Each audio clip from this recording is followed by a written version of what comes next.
Hi guys, welcome back. This time a short, well hopefully it'll be short, review for a resin kit this time. This is my first resin kit ever. This is a jagged Mirage from 5-Star Stories. Obviously this is just the bust, it's just the head.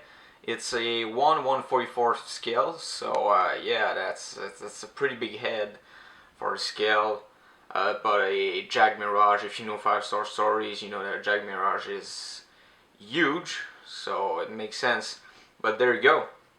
That's what it looks like. It's pretty cool. I got it because, well, it was badass and it was in stock. So there you go. Nothing much to say about the kit. I mean, it's just a statue. It does absolutely nothing, but it looks really badass and it's beautiful. If you want pictures, more detailed pictures, I don't have a bunch, but I will put a link in the description so you can take a look at them. Okay, so now let's talk about E2046. If you know about E2046, you know about its reputation. It's 50-50. A lot of people they love the store, and a lot of people hate it. Literally, they do recasts of resin kits and PVC figures as well. This one is a recast from 1997, so that's an old kit. What you're looking at right here is probably just a copy of a copy of a copy of a copy. So yeah, you get the idea. The quality dropped over the years drastically, and it shows. I had to remove a lot of details that I just couldn't resculpt because A, I don't have the skills, and B, I don't have the tools. That is not too much of an issue because, like I said, this is an old kit from 1997, so this is fine with me. But there were a few things that were just unacceptable, in my opinion at least. I'm very picky when it comes to quality, but let me show you a few pictures of my work in progress, and I'll show you what I'm talking about here. So in this first picture you can see the tabs. They're not tabs, they're more like chunks of resin. They were not fun to remove, and I don't think it is supposed to be that way. Even if it's an old cast, I don't think the tabs should look like that at all. So here's the back of the head. Yeah, as you can see, the right side has this big curve in it, and the left side is fine. Because of that, I don't know what the hell happened during the process of recasting this thing, but this to me is unacceptable. It is definitely fixable. I was able to fix it, obviously, but when you get a cast and you see something like this right out of the box, well, me personally, it pisses me off. It's fun to work on it, it's fun to fix it, but this kind of stuff is just terrible. This is unacceptable.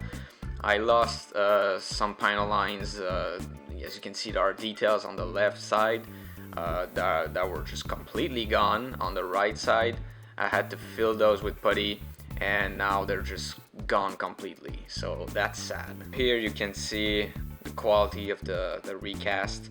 The tabs, one is small, one is huge, and here I had to resculpt that part because of there was resin there. I don't know why. Thankfully it was very easy to resculpt, but yeah, you can see the quality of the recast. It's not very good. So here, after removing the tabs and do the best I could, you can see that not only the right one has that curve in it, it's also out of shape. It was terrible.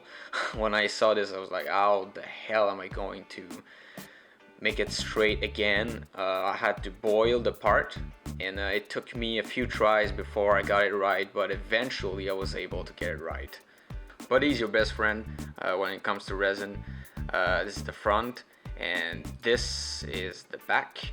I had to remove quite a lot, but eventually I was able to even rescribe the panel lines at the back and do everything, and it fixed the problem quite well. Here's the horn, the tip of the head. As you can see, there's a big curve. Right here is the main horn, or the big horn that's on top of the head. The curve was just terrible. That can be easily fixed by boiling the parts in resin, not the entire thing, just the tip, and just bending it to make it straight again. And that's what I did, and it worked. Well, there you go. The picture speaks for itself. Those were not tabs, they were just chunks of resin. It was terrible. I couldn't use my nippers to cut the resin. It was just too big. I had to use my hobby knife and some sandpaper. Luckily, the shape was not too difficult to resculpt, but there you go. That's what I got with this kit. Here you can see the two exhaust pipes, the two white pipes at the back of the head.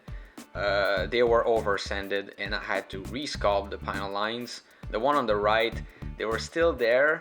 It was not that bad, but it was not perfect. And the one on the left, the panel lines are just completely gone. So what I had to do, as you can see here, the results, I just had to resculpt the panel lines with my chisel. Thank God I had that tool, and I was able to bring those two parts back to life. That's the protective piece for the face. You can see I put putty because it was too short and it didn't fit at all. So that was another small modification I had to make. Here the picture is dark because I was in my basement. This is where I paint. By the way, if you want to see my workshop, not my workshop, but the place where I work, yeah, my workshop. If you want to see that, tell me, I'll show you. But yeah, back to the kit. This is, as you can see, it looks silver because it is. I had no metallic orange paint, so what I did is I just sprayed a coat of silver, and I sprayed a clear orange color over that to achieve the metallic orange color. So here you can see I had to sand the paint, learn from my mistakes, and clean all your parts thoroughly before you apply the primer, because my parts were not clean enough, and when I removed the masking tape, some of the paint stayed on the tape. So I had to sand those spots and paint them again. The panel wash, so that's before and after. The panel wash helped me a lot. I was able to hide lots of small little things that I didn't want people to see, that didn't look really good.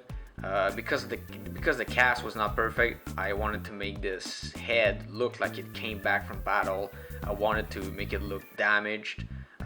So the panel wash helped me for that, and I also put silver all over the kit to make the paint look like it chipped off because of whatever. So yeah, panel wash is definitely your best friend every time.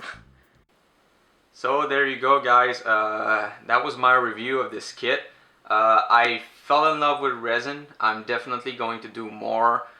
It is definitely a challenge because I've been building Gunpla for a year now, and jumping into the resin world is definitely a big jump. It's different, and I'm going to do more 5-star stories kits because they are just amazing. So until next time, guys, keep building, keep having fun, and stay tuned for the next video.